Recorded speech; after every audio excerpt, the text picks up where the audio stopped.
अस्सलाम वालेकुम, मैं हुमायूं अली। आप देख रहे हैं मेरा चैनल। ईमान अपने शौहर रजब का इंतज़ार करती रही, लेकिन मामला सुलझने की बजाय मज़ीद उलझना और बिगड़ना शुरू हो चुका है।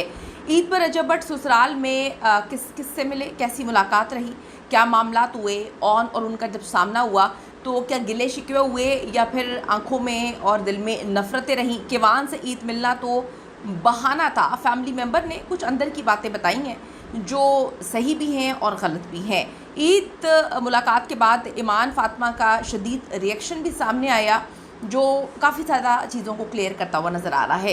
रिक्वेस्ट है चैनल को सब्सक्राइब करें जी, वीडियो को आखिर तक ज़रूर देखिएगा। हमारे यहाँ मशहूर है कि अगर ईद आती है तो ईद पर तो दुश्मन को भी गले लगा लिया जाता है। ये कहावतें हम बचपन से सुनते आ रहे हैं, लेकिन अब ये कहावतें रह गई हैं क्योंकि लोगों के दिल में इतना बुग़्ज़ आ चुका है कि अब बहुत मुश्किल हो गया है ईद पर भी अपने दिलों को साफ़ करना।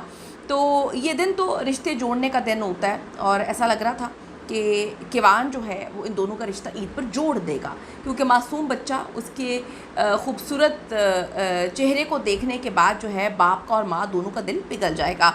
कुछ ऐसा ही रजब भट्ट के फैंस भी जो है वो उम्मीद लगा कर बैठे हुए थे, लेकिन अंदर की कहानी तो अब खुल रही है। अंदर की कहानी तो थोड़ी डिफरेंट है।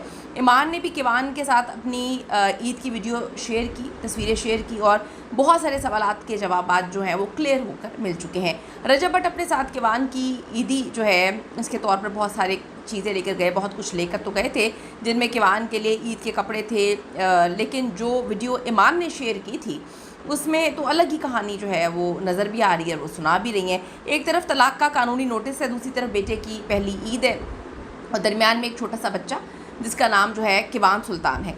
ईमान फ़ातिमा के भाई ओन शेख ने खुली दावत दी थी कि रजब, ये आपके लिए ओपन इनविटेशन है, आएँ अपने बेटे किवान से मिलें और अलग कमरे में मिलें, जैसा आपका दिल चाहता है मिलें। ये उस बच्चे की पहली ईद है। रजब इस दावत पर पहुंचे और बेटे किवान से मुलाकात हुई। मुलाकात के कुछ लम्हात जो हैं जज्बाती थे। बच्चे को गोद में उठाया, देखा बाप के लिए पहली बड़ी कम मुलाकातें हैं बाप के साथ और ये पहली ईद थी। तो रिश्ता आप देखें कि बाप बेटे का रिश्ता कैसा है आप समझ सकते हैं। लेकिन ईमान फ़ातिमा घर पर इंतज़ार करती रही। वो जानती थी कि रजब आ रहे हैं, वो बेटे से मिलने आ रहे हैं। ईमान ने सोचा होगा कि शायद उससे भी मिलें, ईद की मुबारकबाद दें, क्योंकि अभी वो उनकी बीवी हैं। जो लोग कहते हैं कि साबिका बीवी है, साबिका बीवी नहीं है, वो भी उनकी बीवी हैं, पहली तलाक हुई है। तो रिश्ता तोड़ना इतना आसान नहीं होता। लेकिन शायद इस मुलाकात के बाद उम्मीद थी कि कुछ बात बन जाए, कुछ बातचीत हो, कम अज़ कम बेटे के मुस्तकबिल को देखते हुए कोई फ़ैसला जो है वो किया जाए। रजब ने पहले पॉडकास्ट में कहा था कि वो बेटे किवान को अपनी ज़िंदगी का सबसे बड़ा हिस्सा जो है वो समझते हैं और उसे सब कुछ देंगे। पैसा सब कुछ नहीं होता, आपने पैसे के अलावा वक्त, प्यार, मोहब्बत, हर चीज़ देनी होती है। लेकिन तलाक के बाद से बेटे से मुलाकात कितनी बार होगी, कस्टडी का क्या फ़ैसला होगा, ये अभी तक वाज़ेह नहीं है और ये बड़ा खौफनाक है, ये बड़ा हॉरिबल है। हमने देखा है कि तलाक के बाद कितनी सिचुएशन अजीब हो जाती हैं। बाप अपनी ज़िंदगी में लग जाएगा, माँ आगे चल के शायद अपनी ज़िंदगी में लग जाए, बेटा कभी माँ के घर में कभी बाप के घर में, बच्चे का कौन सा घर होगा। ईमान ने तलाक के कागज़ात पर बेटे का हाथ रखकर तस्वीर शेयर की थी कि शायद तो उसे जज्बात जो हैं बाप के दिल में रहम आए।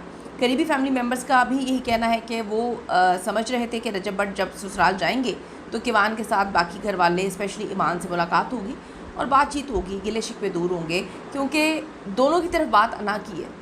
मियाँ बीवी में इतनी अना, इतनी अकड़, इतनी कोई एक भी झुकने के लिए तैयार नहीं है। आप देखेंगे इतनी अकड़ के साथ दो बंदे एक साथ नहीं रह सकते जिनमें इतनी अकड़ हो, एक को मोम बनना ही पड़ता है। तो वो दोनों की तरफ से पता चल रहा है कि दोनों मोम नहीं हैं, दोनों ही अकड़ कर अपनी ज़िद पे जो है वो लगे हुए हैं। अब पता चलता है कि रजब भट्ट ने सिर्फ एक कमरे में अपने बेटे किवान से मुलाकात ही की, जैसे कि उनके ऑन ने कहा था कि आप अलग कमरे में मुलाकात कर लें। इसके बाद ईमान ने किवान की ईद के कपड़ों में वीडियो शेयर की, तस्वीरें शेयर की, लेकिन ये लिबास वो नहीं था जो रजब भट्ट अपने बेटे के लिए लेकर गया था या उसने पसंद किया था। ईमान फ़ातिमा ने इनडायरेक्टली रिजेक्शन का इजहार किया है। ये लोगों ने सवाल करना शुरू कर दिया। अब सवाल ये है कि रजब ने बेटे किवान से बाकायदा से क्या वो मुलाकातें करेंगे, उन्हें मुलाकातें करनी चाहिए थी पहले भी। क्या ईमान फ़ातिमा का इंतज़ार कभी ख़त्म होगा? क्या उसको जो एक उम्मीद है रजब उस उम्मीद को पूरा कर पाएगा कि बाकी दो तलाक़ें ना हों? ये तलाक़ के बाद ये सिर्फ कानूनी कागजात या कुछ और चीज़ों तक महदूद हो जाएगा रिश्ता? ये सबसे तकलीफ़देह सूरत हाल है जब एक छोटा बच्चा अपने वालिदैन के दरमियान आ जाए और वालिदैन को फिर भी अपने बच्चे पर तरस ना आए। इससे बड़ी बात क्या हो जाएगी, कि इससे बड़ी बात क्या होगी। अब जी रजब फैमिली के फ़ैन सवाल उठा रहे हैं कि रजब भट्ट के पास अपने घर के बाहर आने वालों के लिए तो बहुत टाइम होता है, बहुत ज़्यादा टाइम है उनके लिए। सलमान खान बन के वो खिड़की घर से बाहर निकलते हैं, बालकनी में खड़े होते हैं, बनियान पहन के और हाथ हिला रहे होते हैं। तो क्या अपनी बीवी के लिए ज़रा भी वक्त नहीं था? दोस्तों के लिए वक्त था, अपने बच्चे के लिए ज़रा भी वक्त नहीं है। असल में इस वक्त सोशल मीडिया पर रजब भट्ट की एक और वीडियो वायरल हो रही है जिसमें उन्हें जो है वो इंडियन अदाकार सलमान खान से कंपेयर किया जा रहा है। तो इस पर आपकी क्या ओपिनियन है? अपनी ओपिनियन ज़रूर दीजिएगा कि क्या वो सच में पाकिस्तान के सलमान खान हैं? क्या उनके कुछ फॉलोअर्स ने उनको Salman Khan superstar, hero, brand बनाकर बताकर जो है वो बहुत ज़्यादा आसमान पे पहुंचा दिया है कि उनको लगता है कि अब ऊपर से नीचे देखना अपने बीवी बच्चों को मुश्किल है? ज़रूर बताइएगा। क्या इतनी बड़ी तकलीफ़ दे सिचुएशन में दोनों फैमिलीज़ में से, या चले मियाँ बीवी को कॉम्प्रोमाइज़ नहीं करना चाहिए? क्या कोई एक कॉम्प्रोमाइज़ कर ले या ख़ुद से बात कर ले या अपने दिल का हाल एक दूसरे के सामने रख दे तो क्या मामला ठीक नहीं हो सकते? अगर ठीक करना चाहें दोनों में से तो ताली दोनों हाथों से बजती है, दोनों को सोचना चाहिए, बच्चे का फ्यूचर सोचना चाहिए। और रिश्ते जोड़ने वालों को अल्लाह पसंद नहीं करता, तोड़ने वालों को अल्लाह पसंद नहीं करता, रिश्ता जोड़ने वालों को अल्लाह पसंद करता है। तो अपनी कीमती राय ज़रूर दीजिएगा इस हवाले से। सी यू इन द नेक्स्ट।